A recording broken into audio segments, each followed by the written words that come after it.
depending on what their wives. Because most people say, okay, no, Feuer is someone who gifted. I think it's a mistake. Feuer was a Talmud gifted. Was a Rav Talmud before? Yeah, I see. Rav was a Talmud. So Yeshiva is also the epitome of a Talmud and a Rav. This is something very short between, very short, the Professor explains, things are Sikhas Musar. You have two Talmudim in Yeshiva. One guy steigt, and also his Chavrusa steigt. But at the end of the day, you can actually see who's really destined to be Margaret Torah and who won't. But the way they go in the Meshamish and Rebbein, the way they go, by the way they run after Rebbein. Before Baruch Hashem was many years in Miami, then in Monsey, now Baruch Hashem and Shara Chesed. He's Baruch Hashem, I don't know how we got come to speak, but he's going to share some beautiful words with us. So thank you very much. Feuer.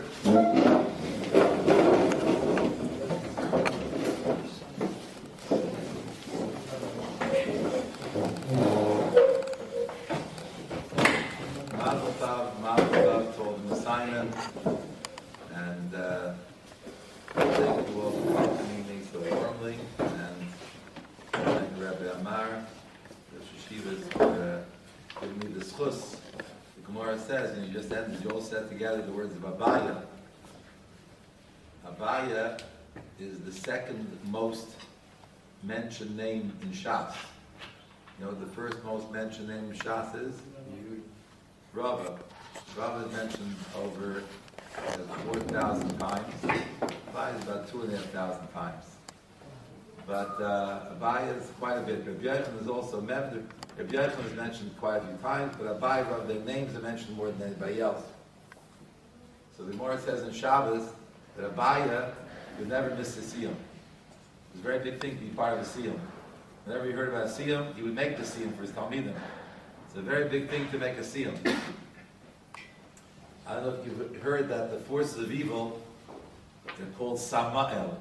It's not even good to mention his name, but you mention the name in the context of teaching, it's okay. Now Samael, you've heard of Samael? Bad. Now Samael is Rosh Hashanah, Siyum Maseches Ein La'asot. Samael, his main thing in his forces of evil are he wants to prevent siyumim. Because a siyum is a tremendous thing. It's a very, very chashuv thing to make a siyum, to finish a whole masechta. And Samael wants to stop it in the worst way. But he didn't stop you 6 young men.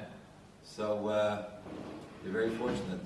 Now, Rabbi Amar, he doesn't really know me very well, but he was a neighbor of my sons, and Mat Chemish, he called me up. When I hear a siyum, it's hard to say no. But the truth is, yes, indeed, I was Zeich. I don't know if you ever heard of my father-in-law, was the Rosh Yeshiva of Telz, Rav Mordechai Gift, who was a great Gaon, a great Marbas Torah. So I was Zochet to be in the Yeshiva, his Talmud, for 17 years. I was Zochet many years to be Mishamish. But now that you mentioned, I'll tell you the truth. When there's a machlekes, Abaya and Rava, who's the halacha like? Abaya and Rava, there's thousands of machlekes in Abaya and Rava. The halacha is like 50-50 chance, guys. Come on, take a jump. Be courageous. Take a jump. Rava, say Rava. Okay. You have a majority for Rava, so the halacha is like Rava. The halacha is like Abaya only in 6 places. Yal Kigam. So the question is, well, I mean, Abaya and Rava, you know, they were the same age. They were contemporaries. Abaya was no slouch, as they say. He was very smart. So how come the halacha is like Rava? Why is the halacha not like Rava in thousands and thousands of places? What's the story? Most people don't know why the halacha is like Rava. You know why the halacha is like Rava? You know why the halacha is like Rava? He's mentioned 4,000 times. No, but why is he mentioned 4,000? Why was he Zocher? Why is the halacha like Rava? What? No, not there. But Lazar shows. It's fine. He's in. That's okay. He's a there's a Gemara. The Gemara says in Yuma, Daf Dalim Mabez, I believe. The Gemara says that Abaya and Rava had one Rebbe. His name was Rav Yosef. Rav Yosef was blind. And by the way, now you know why he was blind? Rav Yosef was blind because he blinded himself. Because he couldn't control his eyes. And you know, Talmud Chacham is very careful, Shmirat Einayim. Very difficult thing. The hardest thing you can never learn, if you learn this when you're here in Eretz Yisrael, it's worth everything. Shmirat Einayim, not to look where you shouldn't be looking. Because all you're learning, you can go kaput. You go one time, you go one place, you go in the street, you look where you shouldn't look. Summertime now, it's very difficult. You can ruin and lose everything. So Shmirat Einayim is a very big thing. Very, very, very, very hard. Shmirat Einayim. So Rav Yosef, actually, he blinded himself in order to be Shomer Einayim. Now, a Jew does not hurt himself really. It's a strange thing. But Vice says Rav Yosef held that if he would not watch his eyes, he would die anyway. So it was like a shikul pekuch nefesh.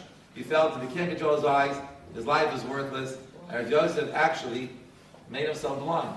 And he learned this from his Rebbe. His Rebbe, Rav Yosef's Rebbe, was Rav. The name was Rav. And Rav had 10 milah de chasidus of the Rav, and one of them was that Rav never looked down at his Daled Amos. He always looked down when he was walking in the street. Very, very, very, very, very. But the good news is as follows, Rabbi say. The good news is it's very hard. It's very hard, Shmir said. I didn't mean to speak to you about tonight, but it's in Rabbi Amar's fault. He brought up Rabbi Rava. So, one of my favorite subjects. Even if you just do it once, even if you nichshel 100 times, and you look where you shouldn't be looking, but one time you control yourself, so you have a Gevalt Geschar. If every one time, even if you lose 99 times, one time it says, like it says in Shir Hashirim, Libaftini v'achad meinayich. Even Hashem said, you love me with one eye. Even once your eyes, you control your eye. It's Gevalt Geschar. So, Rav Yosef was blind. He blinded himself. Rava, whenever he walked out from the presence of Rav Yosef, now his father, a very nice minute. I like this father minute that when they come to the Rav or the Shiva, they kiss the hand. It's very nice. When I go to my Rebbe's, when I go to my Hasidic Rebbe's, I kiss their hands too. It's a very nice thing. But al pi halacha, when you have a Rabbi Muvhak, you're supposed to walk out backwards from your Rebbe. You're supposed to walk backwards from your Rebbe. That's the halacha. Kissing the hand doesn't say in Shulchan Aruch, but to walk out backwards it does. So Rava, and we learn from Rava. Rava used to walk out backwards from his Rebbe. So much so that when he walked out backwards from Rav Yosef, he didn't know he was walking afilu. He was so transfixed. He was so focused, so concentrated on Rav Yosef that he banged himself into chairs, furniture, and he hit himself against the threshold, and his feet were bleeding. There were sandals in those days, so they went barefoot sometimes. But sandals, his feet was bleeding, and his fingers were bleeding because he was not into things. Now, you can't say he was doing it to impress his Rebbe, because Rabbi Yosef was blind. He didn't even know what was going on. But the Talmidim told Rav Yosef, "Psst, Rebbe, do you know Rava? Wow, does he have derech eretz for you? Does he have derech eretz? Whenever, you don't even see because you're blind, but whenever he leaves the Rebbe's presence, he walks out backwards. And he doesn't even look to even this much. He's just focused on you, and he bangs himself and cuts himself and hurts himself." Rav Yosef says, Azoi! He gave him a bracha. He says, Yehei Rava, the Torah Reishach Akula Karcha. He said, Alavai, your head should be elevated over the whole city. And Rashi, I believe, learns Pshat over there, that what that means is that you should be the Rosh Hashiva. You should be the main Rosh Hashiva. The main head. You should be the Rav and the Rosh Hashiva in the city. That was the bracha. Yehei Rava, the Torah Reishach Akula Karcha. But I believe it's Rebbe Chananel over there. Rebbe Chananel, I believe it's in Yudav, Dundal Beis. Rebbe Chananel and Pshat, that the bracha is, your head should be above Rebbe else, and me say that the halacha should always be like your Rebbe. That's why the halacha is bracha. Because he had a bracha from his Rebbe. Because he was so dedicated to his Rebbe. That's why the halacha is like Rebbe. He had a bracha from his Rebbe. It's not that he's smarter than Abaya. He did this tremendous act of derech eretz to the Rebbe, and he got a bracha. That's it. You want to know why 6 plays looks like Abaya? So you have to say, okay, really Abaya was smarter than Rava. So the first 6 times that I'm up like this, I look like him. And then Rava got the bracha, and ever since then, I look like Rava. So, but as I think about Chananel, they got this bracha. So the great things, so you have wonderful Rebbeinu here, I can see the Talmidim, their beautiful smiling faces, and who's here from Deal? You know my good friend Rabbi Yitzchak HaKohen Dweck? Yeah. Yeah, Rabbi Dweck, he comes to Lag Bomer always there, it's the show. Yeah, I know he always comes there, it's the show of Lag Bomer. Yeah, the dear Chaver of mine, Rabbi Dweck, yeah, very nice. Very good. So, what do I want to tell you? So much to talk about. Let me tell you, I'll tell you, the best thing is something fresh. Fresh. Something came into my mind this morning. I was talking to my Olam, my Chevra yesterday, and I was telling him about Torah, that, we look at Torah, you and I, most people look at Torah as being like a book. And it's like a book is a dead thing. I mean, it's not a living entity. It doesn't have a personality. It doesn't have a character. It doesn't have a life. It doesn't have a soul. That's not true.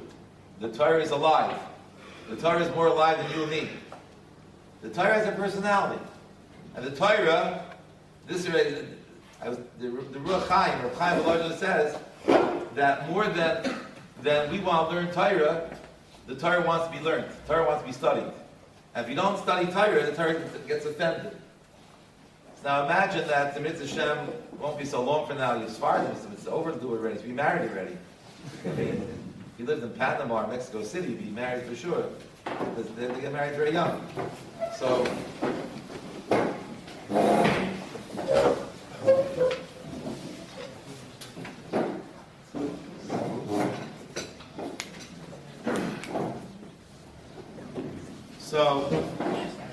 at your chasana, Mitzvah Shem, you'll invite your chaver. So imagine that you invite a chaver, and the chaver is going to come, because he knows that you're expecting him. And more than he wants to come to your chasana, you want him to be there, and be mesamech you. And if he doesn't come, you'll be very offended, right? You'll be very offended. You invited a good friend to come, they don't come. You imagine? The same way, the Torah HaKadoshah, if we don't learn the Torah gets very offended. The Torah has a personality. The Torah is alive. It's real. The Torah is offended if it's expecting you to be there at the first Seder and second Seder, you don't show up. It's like you don't come to a chasana. But it's even worse than that. It's worse. Chazal say, and this is the Chiddush, Mamish this morning, Eingefallen this morning. Torah tziva lanu Moshe, Moirasha kihilas Yaakov. Chazal say, Torah tziva lanu Moshe. Moshe Rabbeinu commanded us the Torah. Moirasha, a legacy, an inheritance, Kilat Yaakov. The Torah is a legacy to us, Kilat Yaakov. But Chazal say, don't read the word Morasha. Chazal should read the word Mo'orasa. The word can be read, the letters can be read as Sin or Shin. What's a Mo'orasa? An Arusa, a bride. That the Torah is our bride. The Torah is our bride. Now, you understand, in the old days, today, we do the Kiddushin, Erisin, Kiddushin, Erisin, the same thing. You put the ring, and you say, Harei Mukadesh Adli, V'tabat Zu Kedat Moshe Yisrael. That's Kiddushin or Erisin. And then, we make the Sheva Brachot under the Chuppah, and that's Nesuin. You need both. If the Erisin, she's married, and you're married, and if you don't want to continue, you have to give a get. It's marriage. But she's Asur L'Bala, until you have Sheva Brachot under the Chuppah, and you have Ksuba. You have to have both. But really, the main part is the Erisin. In the olden days, you used to make the Erisin, and wait 12 months, until the Chasna of the Kala prepared for the Chasna properly. So, imagine like this, you have a young lady, you made Erisin, you gave the ring already, you say, Harei Mukadesh Adli, V'tabat Zu Kedat Moshe Yisrael. You say, see you in 12 months, and we're going to have a Nesuin. Now you can imagine how much the bride is waiting for the chassan. So, send out the invitations. Big affair in Sharei Tzion on Ocean Parkway. Very fancy affair in Sharei Tzion. And, $300 a couple. Person, maybe a place, I don't know, 20-piece band, big bar. And the Kala, wearing her $5,000 Balenciaga gown. $5,000. And $10,000 shekel is under the chuppah, and she's waiting for the chassan, the chatan, to come, and everything is waiting, and there's 1,000 guests, and everyone's waiting, and they get a message: the chatan is not coming. Can you imagine? The chatan is not coming to the chasna. Finish. He's not coming. Can you imagine how crushed, how devastated, how pained, how totally hurt the Kala would be? It's a Morasa, she's already married already. They had the Eresid already. They just got finished up with the Nisuin. Torah Tziva Lanu Moshe Ki Morasha Kilat Yaakov. Don't read the word Moirash, says the Gemara in Sanhedrin and elsewhere. Read it Morasa. The Torah is Arusa. We're married to the Torah. The marriage happened at Sinai. Every single one of us, every man in this room, we are. The Eresin happened at Sinai. We're all Murasim. The reason we're born, we're Muras to the Torah Akdosh. The Torah is arrested to us, and the Torah is waiting every day. When are we going to come and get married and consummate it? And if we don't show up, can you imagine that's how devastated the Torah is? That's how it is. That's how devastated. It's not just time. You don't come. It's like the chassan doesn't come to the chasana. So if you miss first Seder, it's not so poshut. If you do come to first Seder, if you do come, then the Torah loves you, like a kala loves her husband. And the Torah goes up to Shemayim. And the Torah says, Rebbeinu Shalom, such a nice bacher. I met a bacher Franco before. Nice bacher. I met that nice bacher. Went to assignment. And Torah goes, this bacher Franco is a good, what's your first name? Nathan, Natan. Nisim. He's a good bacher. Give him siyata d'shmaya. Give him siyata d'shmaya to learn good. He should understand the Gemara well. He should remember the Gemara. He should be zayich the Shmiras Einayim, Shmiras Hastorim, davening with the Heicheshek and the Chukah, Nivas HaMitzvahs. And Hashem says, well, Torah, you're my little daughter. I love you, Torah. Whatever you ask for. You're my little daughter, Torah. If you say so, I'll do it. You say I should give siyata d'shmaya to this and Franco, siyata d'shmaya. I can't refuse the Torah, Daisha. Because the Torah is your bride, and the Torah loves you. So Hashem can't say no. But if you disappoint the Torah, you don't show up. She comes to her Tati and says, Tati, he jilted me. He jilted me. He didn't show up. He wasn't there for first Seder, second Seder. Tati, take care of him. Not so good. You want the Torah to be on your side, not against you, Chas v'Shalom. Now, when the Torah is on your side, let me just tell you a story. I really have to go. I almost have to go, but I'll tell you the truth. I'm really late. But I see such beautiful, shining faces. These Bacharim, look at that face. What's your name? What? What's your what? Sasson. Chalawani. I love that name. That's a Sephardic name. That's a Sephardic name. Sasson Chalawani. I like that. What's your name? Sibak. That's also very nice. But all the faces, every face is a shining, beautiful face. Look at these Bachram. Wow. How do you pick them? How do you pick winners? Every one. Look at them. Wow, beautiful. So I push it. A thirsty ear can drain 1,000 tongues. So I have 20, 30 years over here, so I can't keep going. So I'll just tell you one story, though. I had one story. I heard a story not long ago from a good source that this fellow was telling me he was sitting at a shiva, and he heard from someone sitting at a shiva that it was a lady who passed away, and the story was that this lady, once upon a time, had Yena Machla, they say, the Machla cancer, Rahman al-Islam. So they went to all the doctors in Eretz Yisrael. She came from Eretz Yisrael. Went to all the doctors in Eretz Yisrael, and they all said, "Sorry, there's no hope. There's no hope." So they didn't know what to do. So they went to this Rav, that Rav. All the Rav said, "I don't know what to do." They finally went to Rav Shach, Zecher Tzadik Levracha, Panovich Yeshiva. I was just at Tziyun Erev Shabbat this week. I was there in the Bnei Brak at the Tziyun.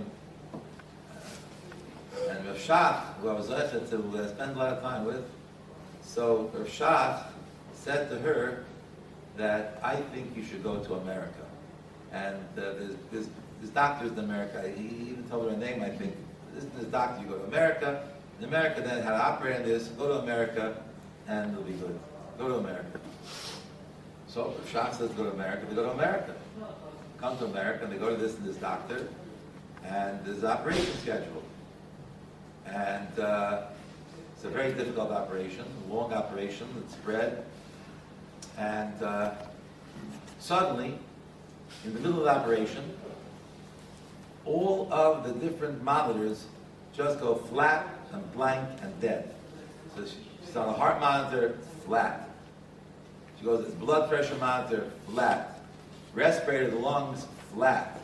Something to the head, flat. Everything is flat. She's dead.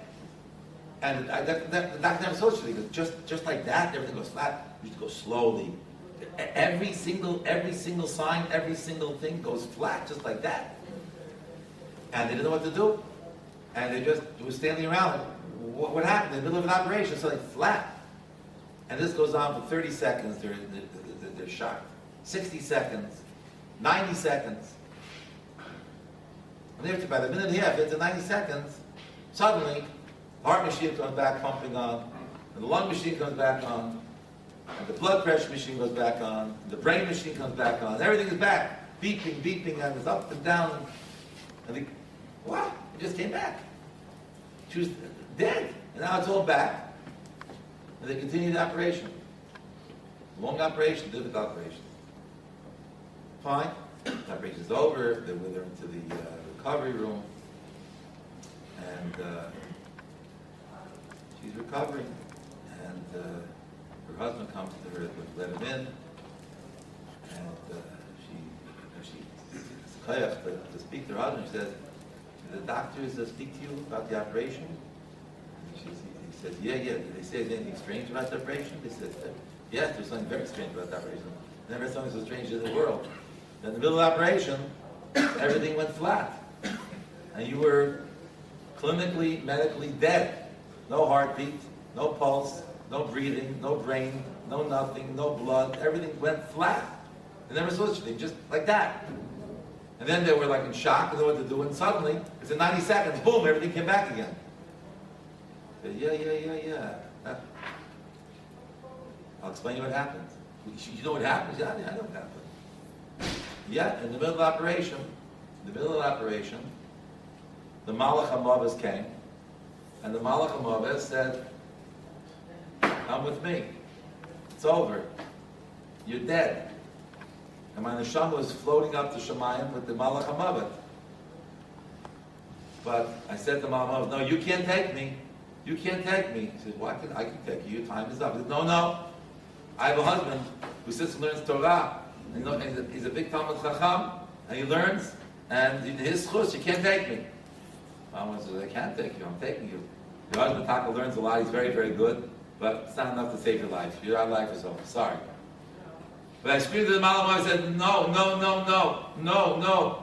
I have sons, and I have sons-in-law who are Bnei Torah, and all of them together are so much Torah. You have to save my life. You can't take me away. So Malach HaMavet turned away from me. He looked into the horizon, just sort of see what the Torah of my sons and our sons-in-law is all about. And looking all the Torah that they learned, and after looking, he comes back and says, "Yeah, there's a lot of Torah. Your sons learn a lot of Torah. The sons learn a lot of Torah. Grandchildren learn a lot of Torah, but it's not enough to save your life. I'm sorry. Come up. Keep coming with me." But then I screamed to the mom and I said, No, you can't take me. Because I have a bracha from Rav Shach. And Rav Shach said that if I go to America and have the operation, I'll have refuah shleima. And the schus of Rav Shach, after refuah shleima, you can't take me. And the Malach HaMavet turned away for a second, and then he was like, "Oh no!" And he says, "I see it, thousands and thousands and thousands of pages of Gemara from Rav Shach learning Torah Lishma are raining all over me and snowing all over me." No. Rav Shach said, "You're refuah shleima." That's it. Okay, you're not refuah shleima. I can't take you. I can't go against the Torah from Rav Shach. And that's when I came back. So for 90 seconds. The Malach HaMavet had me in his grips, and he was going to take me. I was dead. But the minute I mentioned Rav Shach's name, and the Torah of Shach protected me, I came right back, and here I am. So, every single block Gemara, so the Bachar made a siyam set the Sukkah, there's 56, it's Tafnan Vav, 55, 56 block the Masech Sukkah. You don't mean that you have 56 Melitze Yosher for you, for your parents, for your mishpacha, for Hashem, for your families, after you, every time, every page of Gemara you learn. And then when you learn the whole Masechta, then you have a big koyach against the Malach HaMavis, who is the Samael, because he says Siyam Masechta saying La'asot. Remember, and you made a Siyam Masechta. So you don't know what you've done for yourselves. You should hop around and make another Siyam quick before this man is over. Immediately start right away a new Masechta. And the rest of the Bakum didn't make the Siyam yet should get busy making a Siyam. Because every single Masechta and every single just page of Gemara, especially a Siyam, is a tremendous Shmirah. First of all, you grow. Forget the Shmirah. You learn Torah. That's what you hear from you. You become great. And you get to know your Kala. You have a Kala. Our Kala's name is Torah. And it's a wonderful Kala. And again, if you learn Torah Lishma, you learn Torah properly, our Kala, every day that you come and learn her, she goes up to Shema and says, Rabbona Shalom, this is my Chatam, be good to my Chatam. And it protects you. And it's wonderful for you. And it's a great Kala. Kimsa is Choslan al Kala. You don't have to get, that's why the great Shmirah really, for everything, to keep your Kedusha, is that you have the Torah Kedusha. If you learn Torah properly, it's just as exciting as being married to a Kala. So you can get married mamish. Because if you learn Torah properly, mamish and Torah is a Kala. And the Rambam says when you learn the Torah properly, so all the Yetzer Hara leaves you. Because you have the Torah Kedusha, which is Va'avatat Tishget Tamid. You go crazy over the Torah, it's like you're mamish obsessed. You become obsessed with the Torah, and that's the Shmirah, and that's what keeps you with Kedusha v'Torah. So, it's very inspiring to be at this Siyam. It's not a little thing, it's a big thing. It's like a Chatunaya tonight, 6 Chatunot at one time. Whatever you can say. Ein osim mitzvot chavilot. You can't make mitzvahs in bundles. You can't have 6 chasnas at once. You can't have 6 britot at one time. You can't make 6 mitzvahs at one time. But you can have 6 yom at one time. It's okay. No problem. Forget it's more. It makes even a bigger simcha. Get 1,000 together, it would also be fine. There's no problem. Ein osim mitzvot chavilot. Because when you learn it together in the same yeshiva, and you learn that you with chavrusas, it's one big happy family, and it's a chizik for everybody, even those who didn't make the siyum. It's a chizik for me. I'm a total stranger. There's no Yidus. Call Yisrael or Raivim Zela Zeh. We are no strangers. I feel like we're all brothers here tonight. Even I just met you. I feel like we're one big happy family. Like it's my simcha, your simcha. Abaya wouldn't rest for a second when he heard there's a siyum. Abaya make sure to be at every siyum possible. So HaKadosh Baruch should give you siyata d'shmaya. Amen. They should all be zocheh to make many yosiyumim. Amen. They should have this. They should be zocheh to the simchat Torah, the tam shel Torah. Should be zocheh to the tam shel Torah, the flavor of Torah. Should be zocheh to the flavor of Torah, Amen. the geschmack of Torah. Should be zocheh to have such a geschmack. And every single day, every day should be like a new chatuna. Amen. Zocheh to have the Torah as a kala. Should have a lot of siyata d'shmaya. B'chol shetifnu chag sameach. Amen.